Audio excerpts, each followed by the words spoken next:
नमस्ते प्यारे बच्चों, कैसे हैं आप सभी। हिंदी विषय की पठन कौशल में मैं रेणु तिवारी, आपकी शिक्षिका, एक बार फिर से आप सभी का बहुत बहुत स्वागत करती हूँ और आशा करती हूँ कि आप सभी वीडियो को ठीक से देख के समझ रहे हैं और अपना गृह कार्य ठीक प्रकार से कर पा रहे होंगे। अगर आपको किसी भी शब्द को समझने में या कार्य को करने में कोई भी परेशानी आती है तो आप मेल के जरिए हमें बता सकते हैं। मैं आपको उसी पे उस कार्य को करने का सुझाव दे दूंगी। तो चलिए इसी के साथ हम अपनी कक्षा को शुरू करते हैं, जिसमें हमने अपनी पिछली कक्षा में कुछ कठिन शब्द किए थे। आज हम उसी में एक और कड़ी को जोड़ेंगे और कुछ और नए कठिन शब्दों को समझेंगे, उनके अर्थों के साथ और उनका उच्चारण सीखेंगे। पिछली बार हमने 3 और 4 अक्षर वाले शब्दों को सीखा था, तो आज हम थोड़ा सा उसको और कठिन करते हैं और 5 अक्षर से बने हुए शब्दों की तरफ चलते हैं और देखते हैं कि हम कितने सक्षम हैं इन शब्दों को अपने को सिखाने के लिए और उसको अपनी रोजमर्रा की जिंदगी में प्रयोग करने के लिए। तो क्या आप इन शब्दों को अपनी रोज की जिंदगी में प्रयोग कर रहे हैं? अगर नहीं तो कोशिश कीजिए इन शब्दों के, क्योंकि आपको अर्थ पता चल गए हैं, तो आप कोशिश कीजिए उन शब्दों को बोलने की। तो वह तभी संभव हो पाएगा जब आप उनको रोज शब्दों को बोलेंगे वाक्यों के प्रयोग के द्वारा। तो चलिए आज की कक्षा में कठिन शब्द देखते हैं कि किस प्रकार से लिए गए हैं। तो चलिए शुरू करते हैं। तो चलिए बच्चों, अब हम कुछ और कठिन शब्दों की तरफ बढ़ते हैं। तो शुरू करते हैं पहले शब्द से जो हमने लिया है। सभी बच्चे मेरे साथ मिलके बोलेंगे, उच्चारण। उच्चारण। उच्चारण का क्या अर्थ होता है? बोलना, जिसमें हमने अध च और पूरा च मिलाकर शब्द बनाया है और बोला है उच्चारण। चलिए अब दूसरा शब्द देखें। दूसरा शब्द हमने लिया है उम्मीदवार। उम्मीदवार का इंग्लिश में हम कैंडिडेट भी बोलते हैं या प्रत्याशी भी बोल सकते हैं, जो किसी भी कार्य को करने के लिए उसमें खड़े होते हैं प्रतियोगी की तरीके से। उम्मीदवार, जैसे हमने उच्चारण में अध च प्रयोग किया था, वैसे ही उम्मीदवार में अध म का प्रयोग शामिल है। चलिए एक बार फिर से मिलके बोलते हैं, उम्मीदवार। अगला शब्द है सम्मानित। सम्मानित। सम्मानित का क्या अर्थ होता है? वह व्यक्ति जिसे किसी अच्छी चीज का इनाम मिले और उसकी शाबाशी हो, उस व्यक्ति को सम्मानित कहते हैं, जिसे सम्मान मिलता है। एक होता है सम्मान और ये है सम्मान। चलिए अगला शब्द देखें। चौथा शब्द है निष्कर्ष। निष्कर्ष का अर्थ होता है रिजल्ट या किसी कार्य का उत्तर। निष्कर्ष, जिसमें हमने अध श और र की मात्रा का प्रयोग करा है और शब्द बनाया है निष्कर्ष। चलिए अगला शब्द देखें। मोबाइल। मोबाइल शब्द से सभी परिचित हैं। हम अपने फोन को, जिसको हम अपने कान से लगा के बिना किसी तार के कहीं भी हम उससे बात कर सकते हैं, और आप सब भली भांति इस चीज से परिचित हैं, जिसे हम मोबाइल कहते हैं। इसको इस प्रकार से लिखा जाता है। चलिए अगला अक्षर पढ़ें। अगला शब्द है जन्मदिन। जन्मदिन तो सभी मनाते हैं और सभी को इसका अर्थ पता है। वह दिन जिस दिन हमारा जन्म हुआ था, उस तिथि को, उस दिनांक को हम जन्मदिन कहते हैं और इंग्लिश में यह है बर्थडे कहलाता है। जन्म, ये जन्म नहीं बोला जाता, जन्म बोला जाता है। और इसे हम फिर से मिलके बोलेंगे जन्मदिन। अगला शब्द देखें, उपस्थित। उपस्थित, स्थित, उप जमा स्थित। उपस्थित का अर्थ होता है किसी जगह पर होना। अगला शब्द आशीर्वाद। आशीर्वाद का अर्थ होता है दुआ या कि ब्लेसिंग्स, आप कुछ भी कह सकते हैं। बच्चे इसको लिखने में बहुत गलती करते हैं। श के साथ जो ई की मात्रा है उस पे ही वह र का प्रयोग कर देते हैं, जबकि ये व की मात्रा के ऊपर लगाया जाता है और यह आशीर्वाद बोला जाता है। चलिए अगला शब्द देखें। अगला शब्द है आज्ञाकारी। आज्ञाकारी जिसे हम बोलते हैं बात मानने वाला। तो जैसे आप सभी बच्चे हैं, वैसे ही इस शब्द का अर्थ है आज्ञाकारी, जिसमें हमने ज्ञ का प्रयोग करा है और शब्द बनाया है आज्ञाकारी।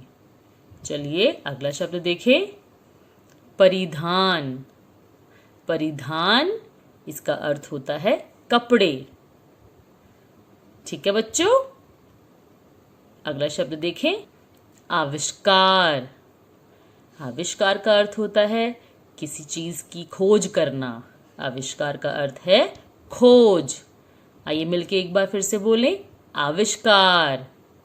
अगला शब्द इतिहास। इतिहास इसका अर्थ होता है किसी भी चीज या कोई भी कहानी के पीछे की बातों को जोड़ना या उसका पूर्व ज्ञान प्राप्त करना। पूर्व ज्ञान को इतिहास कहते हैं, जो हो चुका है भूतकाल में। इतिहास। अगला शब्द अनुच्छेद। अनुच्छेद, देखिए च और छ को एक साथ बोला जाएगा और छेद नहीं होगा, अनुच्छेद बोला जाएगा, क्योंकि इसमें हम छ पे थोड़ी देर के लिए रुकेंगे। अनुच्छेद नहीं बोलेंगे, अनुच्छेद बोलेंगे। ठीक है। अनुच्छेद का अर्थ होता है, यह ज्यादातर हिंदी के लेखन में प्रयोग होता है। जब आप लेखन करेंगे, लेखन कौशल में आपको अनुच्छेद के बारे में बताया जाएगा, जिसमें हम किसी भी चीज के ऊपर, कोई भी विषय के ऊपर अगर हम अपने विचार प्रकट करना चाहें तो उस पे हम कुछ वाक्य बना के लिख सकते हैं और उन वाक्यों के समूह को हम अनुच्छेद कहते हैं। तो अनुच्छेद का तात्पर्य हुआ वाक्यों का समूह। चलिए आगे बढ़े। समझौता। समझौता जिसमें हमने झौता किया, समझौता नहीं है, समझौता किया है, तो इसमें हमने औ की मात्रा का प्रयोग करा है। समझौता का अर्थ होता है किसी चीज पर अपनी राय को मनवाना या दो लोगों के बीच में समझौता होना, यानी कि दो लोग आपस में अपनी समझ से किसी भी विषय को सुलझाना। किसी विषय को सुलझाना समझौता कहलाता है और इसको हम समझौता ही कहते हैं। चलिए अगला शब्द देखें, आश्वासन। आश्वासन आदि श के प्रयोग से बना ये शब्द है, जिसका अर्थ होता है विश्वास दिलाना, यानी किसी को विश्वास दिलाना ही आश्वासन उसके लिए शब्द का दूसरा प्रयोग है। अगला शब्द दुपहिया। दुपहिया जैसा कि ये नाम से ही पता चल रहा है, दो पहियों वाला वाहन। वह वाहन जिसके दो पहिए होते हैं वे क्या है बच्चों? वह मोटरसाइकिल भी हो सकती है, स्कूटर भी हो सकता है। ठीक है, तो इसे हम दुपहिया कहते हैं। चलिए अगला शब्द देखें, चौकीदार। चौकीदार इस शब्द से और इस व्यक्ति से सभी लोग परिचित होंगे, जिन्हें हम इंग्लिश में गार्ड भी कहते हैं। तो चौकीदार का कार्य होता है रखवाली करना, उस व्यक्ति को हम चौकीदार बोलते हैं। ठीक है बच्चों, चौकी नहीं, चौकीदार। अगला शब्द शौचालय। शौचालय जिसको हम संडास भी कहते हैं और इंग्लिश में आप टॉयलेट का प्रयोग भी करते हैं। तो ये शौचालय औ की मात्रा लगा के बना यह शब्द है शौचालय। अगला शब्द परिवार। परिवार जिसका अर्थ होता है एक घर में लोगों का समूह जो एक दूसरे से जुड़े हुए हैं, परिचित हैं और उनके संबंधी हैं, वह मिलके परिवार कहलाते हैं। इंग्लिश में फैमिली जिसे हम कहते हैं, परिवार। अगला शब्द अस्पताल। अस्पताल, इसमें अध स लगा के अस्प करके ताल जोड़ा जाता है और ये उच्चारण में अस्पताल कहा जाता है, जिसको सभी जानते हैं कि जहाँ पे बीमार लोगों को ले जाया जाता है उनके इलाज के लिए, तो वह जगह जहाँ पे बीमार लोगों का इलाज होता है उसे अस्पताल कहते हैं, इंग्लिश में हॉस्पिटल। अगला शब्द अक्षरमाला। ये तो आप सभी जान चुके होंगे कि अक्षरमाला किसे कहते हैं। जिस तरह से हमने वर्णमाला में हमने अक्षर और स्वर सीखे थे, तो जो अक्षर होते हैं उस अक्षर के समूह को माला बना देते हैं, तो उसे अक्षरमाला कहते हैं। चलिए अगला शब्द देखें जल्दी से, संयुक्त। संयुक्त, यह शब्द हमने बहुत बार सुना है और बहुत बार देखा है। बताइए कब? जब हमने संयुक्त वर्ण पाठ को करना सीखा था, जिसमें मैंने बताया था कि संयुक्त का क्या अर्थ होता है, दो वर्णों या किन्हीं भी दो चीजों का जुड़ना संयुक्त कहलाता है। ठीक है बच्चों, जिसमें आ अंग की मात्रा लगा के और आधा क का प्रयोग करके संयुक्त बनता है। चलिए अगला शब्द सर्वोत्तम। सर्वोत्तम का अर्थ होता है सबसे अच्छा, इंग्लिश में दी बेस्ट। सर्वोत्तम सबसे, सर्वाधिक अच्छा, सर्वाधिक, सर्वोत्तम। सर्वोत्तम अच्छा माना जाता है, सबसे अच्छा माना जाता है। जिसमें हमने देखिए त के साथ जो छोटी सी हमने एक रेखा खींची है, ये आधा त के रूप में भी प्रयोग किया जा सकता है। इसको हम आधा त भी लिख सकते हैं या त के ऊपर इस चिन्ह को लगाकर थोड़ी सी रेखा को आगे खींचकर इसको हम आधे त का इस्तेमाल बोल सकते हैं, और यहाँ पे र लगाया गया है और ये बना है सर्वोत्तम। अगला शब्द चतुराई। चतुराई, जिसका अर्थ होता है समझदार। चलिए आगे देखें अगला शब्द जिज्ञासा। जिज्ञासा का अर्थ होता है किसी चीज को जानने की इच्छा। जिज्ञासा में अध ग का प्रयोग करके जिज्ञासा, ग और य को ज्ञ, जिज्ञा इकट्ठे बोला जाता है और यह बोला जाता है जिज्ञासा। अगला शब्द असंतोष। असंतोष, संतोष शब्द में अ लगा के विलोम शब्द बन गया संतोष का, असंतोष। जिस प्रकार से संतोष का अर्थ होता है चीजों पे संतुष्टि रखना, यानी कि खुश रहना, असंतोष लगा दिया तो खुश नहीं रहना। ठीक है, असंतोष मतलब नाखुश। चलिए अगला शब्द विधाता। विधाता का अर्थ होता है भगवान।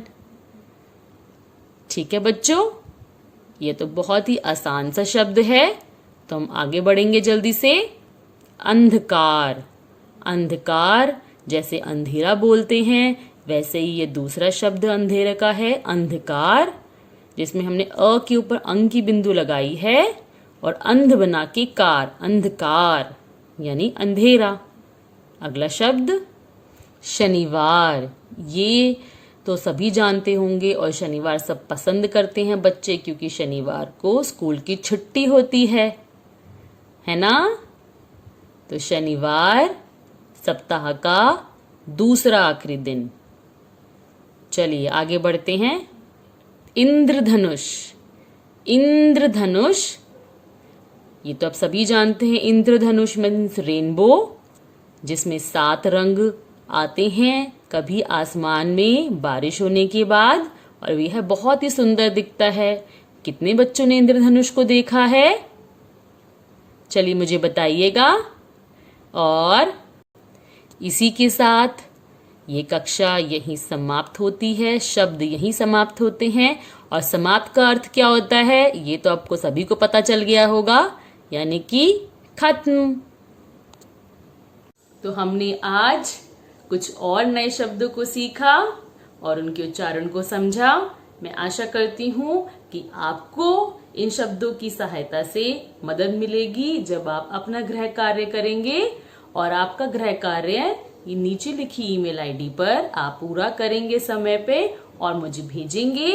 आप जो मैंने सुझाव दिए हैं उनको ध्यान में रखते हुए कि किस तरह से आपको अपने कार्य को ठीक प्रकार से करना है। तो इसी के साथ आज की कक्षा यही समाप्त करते हैं। आप लोग घर पे रहिए, सुरक्षित रहिए, सभी कार्यों को समय पर पूरा कीजिए। हम तब अगली वीडियो में मिलते हैं। तब तक के लिए धन्यवाद।